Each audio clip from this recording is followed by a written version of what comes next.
jeux du monde numérique vous donne des formations formidables en Wolof. Pour augmenter vos connaissances, n'oubliez pas d'abonner les formations avec Ndiaye Créateur.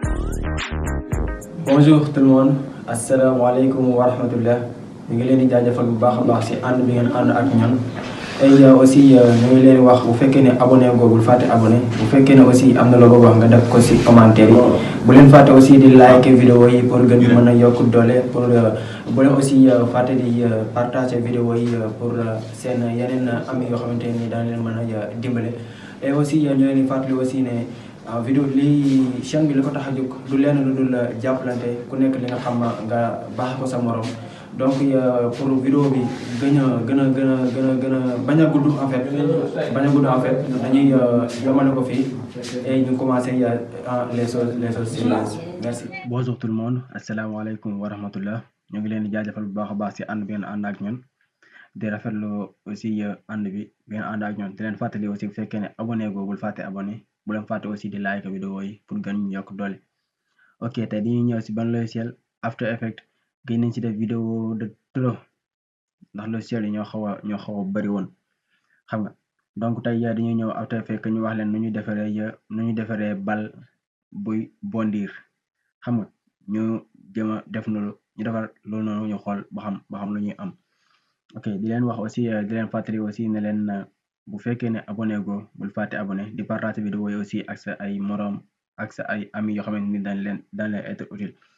Ok donc pour vidéo bi bañ a gudd dañuy commencer les choses. Ok merci donc dañuy def premièrement créer suñu nouveau projet. Ok pour créer nouveau projet da ngay ñëw fii dafa nekk si yeneen vidéo yi njëkk ci donc on va faire directement ça. Ok ñu créer benn nouvelle composition ici ñu créer une nouvelle composition et ça on va diminuer le temps 5 minutes c'est trop, on va faire ça en 30 secondes c'est bon, 30 secondes 25 images cadence et ici HDTV 1080 sur 25. Ok c'est bon, couleur blanc c'est cool. Après ñu faire créer nañ suñu composition donc lu ci des looy def mooy lan da ngay créer benn ellipse moom moo nekk benn forme boo xam ne moom moo nuroo ak bal moom kese moo fi nuroo ak bal ndax boo xoolee yeneen bu ci nekk am na leneen lu gën a nuroo lu dul bal quoi. Ok dañuy ñëw ko ñu créer benn ellipse comme ça bu ñu créer benn ellipse nii c'est déformé CTRL Z.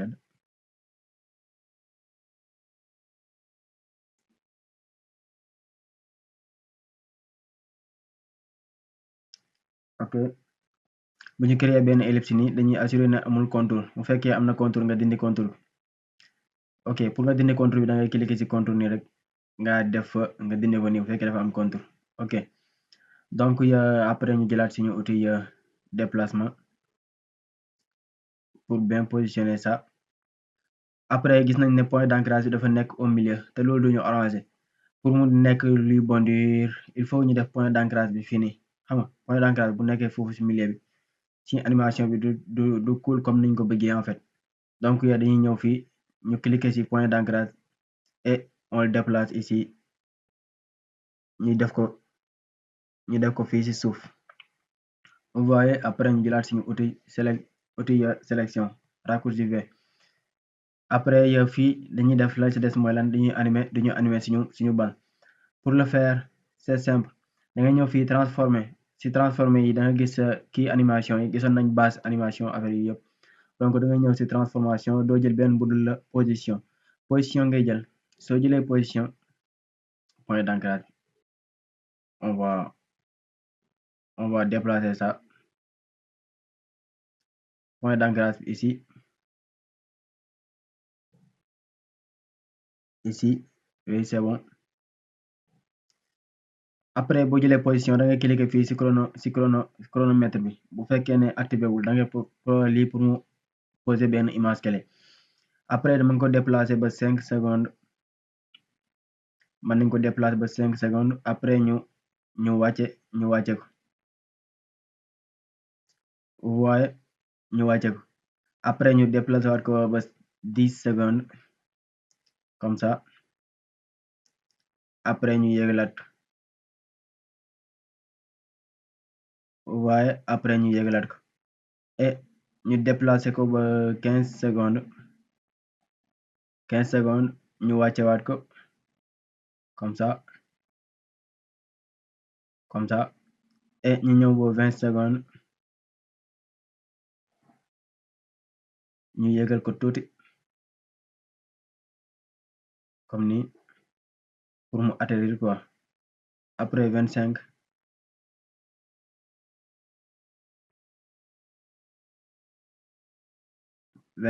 ñu wàcce waat ko ni et pour terminer 30 c'est bon comme ça mu xaw a def nii.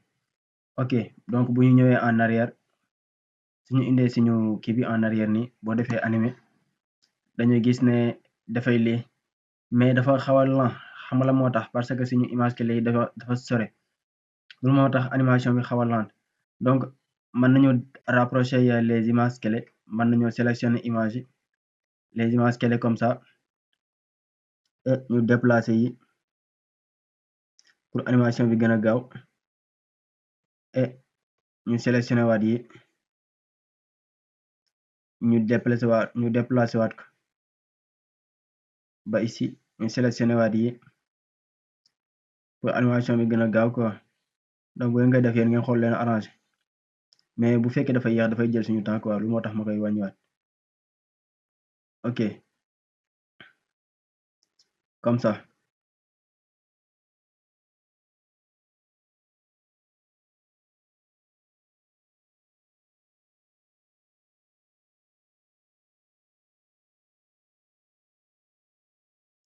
c'est bon.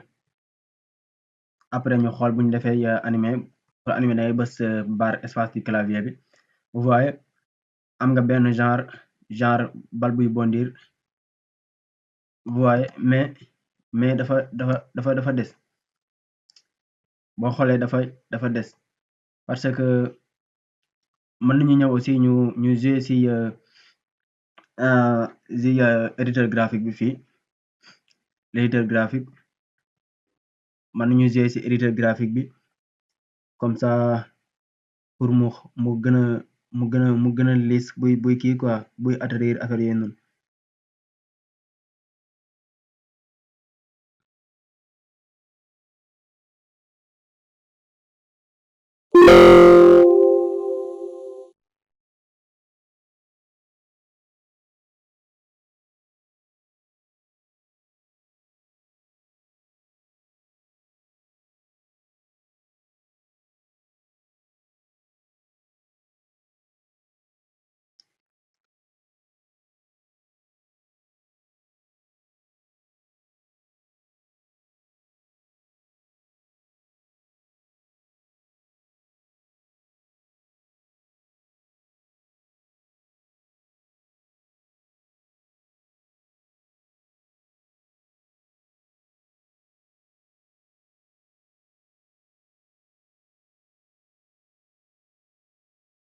Ok, on va voir.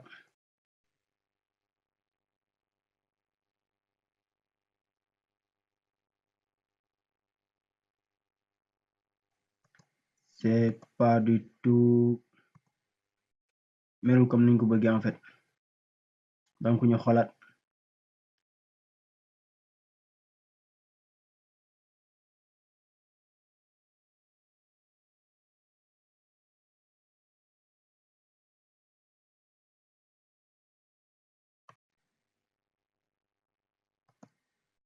Ici c'est trop rapide.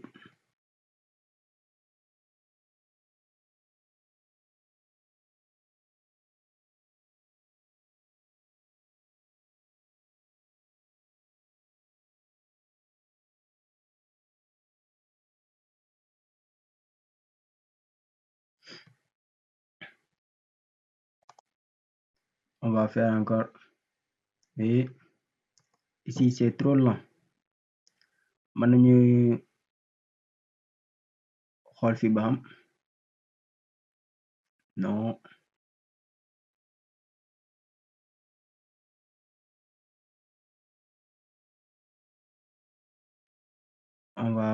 On va essayer encore.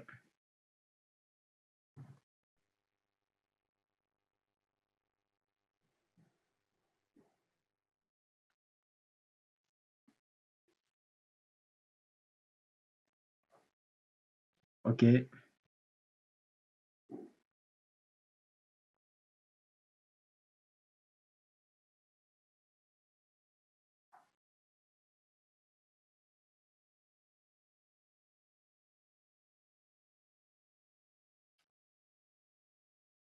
On peut faire ça. On peut faire ça encore. Et on peut faire ça. On peut faire ça. Et on peut faire ça pour voir. On va encore retourner en arrière pour voir le résultat. Ok.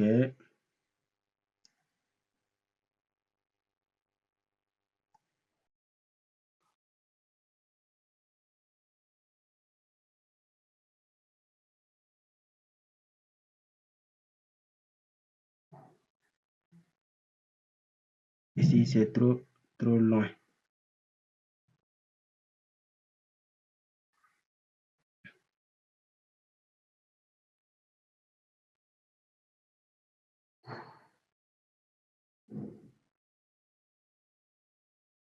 C'est trop loin ici. On peut approcher encore ces images là.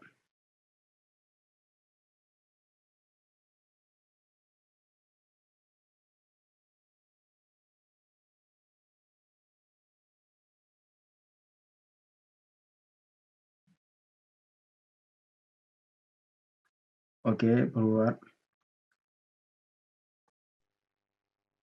Oui. Mais en venant ici,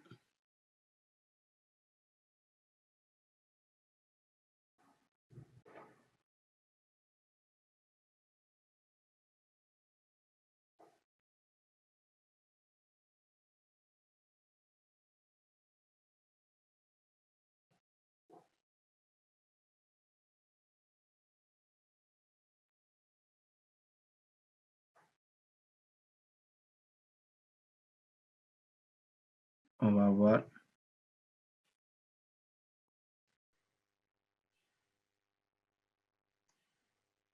Pas mal.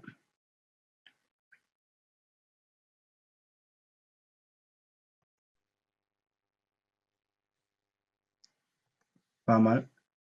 Mais ici, on fait un constat que bal bi laalul suuf ba pare dafa bondir. Comme fii bondir na, fii bondir na. Et ici, fii dafa laalul suuf. Donc, on va mettre ça en bas pour voir. Ok, ok, et ok. Mais ici, c'est un peu rapide. On peut déplacer ces images qu'elle est là.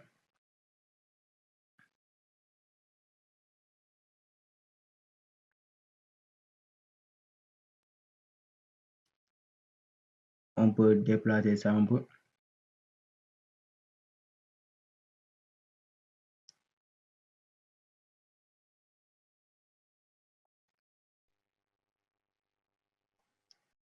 Ok. Après ça, am na leneen lu ma leen bëgg wan. C'est ici. En venant ici, bal bi dañoo war a gis ne bal bi dafa war a mel ne lu xaw a écrasé wu. En venant ici, bal bi dafa war a mel ne lu xaw a écrasé wu. Donc, da ngay ñëw échelle et nga écrasé ko. Donc, nga boo defee nii mu ñoom ñaar ñëpp wàññeeku rek ça veut dire dafa lii quoi. désactiver les contraintes. Ok, après mën nga écraser bal bi comme ça et ici tu peux le remettre comme ça et ici tu peux copier cette image clé, CTRL-C et CTRL-V. Vous voyez?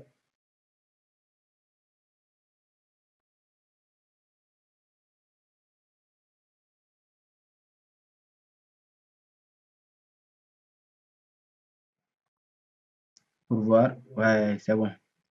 Donc, on va faire CTRL-C encore pour ça.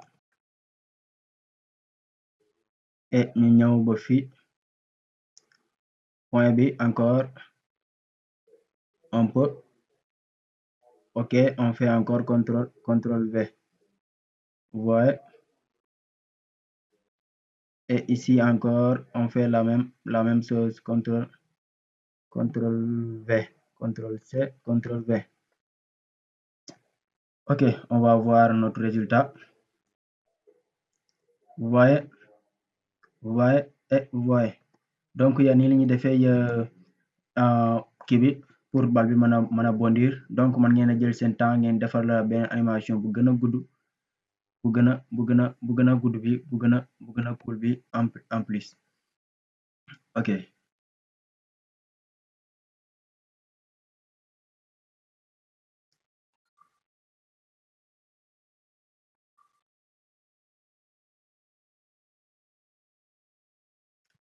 On va diminuer ça pour voir.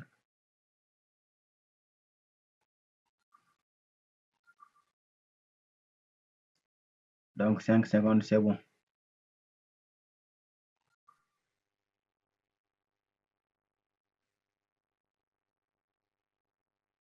Donc lii lañ leen indiloon tey ñu ngi leen di jaajëfal bu baax a baax si abonnement yi ak ànd bi nga ànd ak ñun di leen wax aussi bu fekkee ne abonné go bul fàtte abonné bu leen fàtte aussi di like vidéo yi donc la clé du monde numérique ma ngi leen di ñaanal jàmm di ko sàkku si yéen à la prochaine incha allah ñu gis beneen vidéo ak si beneen logiciel bees merci.